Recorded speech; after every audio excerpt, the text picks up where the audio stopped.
नरेश विठ्ठल कदम. मी पेठमाप प्रभाग क्रमांक 3मधून निवडणूक लढवित आहे. वंचित बहुजन आघाडीने मला पुरस्कृत उमेदवार आहे.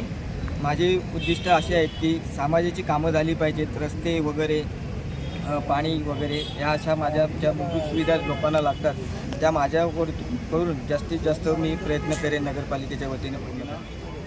आम्ही बाळासाहेब आंबेडकर यांच्या आदेशाप्रमाणे आज फॉर्म भरलेले आहेत. पुढे अजून वाटाघाटी होणार आहे.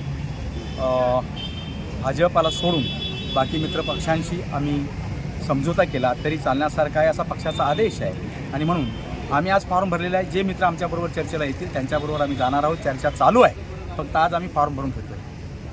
काय वाटते कसा प्रतिसाद असेल? प्रतिसाद चांगला आहे. कशाबद्दल तुमची नीती काय आहे? लोकांपर्यंत संपर्क करताना कोणत्या मुद्द्यावर तुम्ही बोलताय, कसं काय? लोकांपर्यंत आज जे लोक उत्साहित आहेत, शासनाच्या योजना लोकांपर्यंत पोचणं गरजेचं आहे.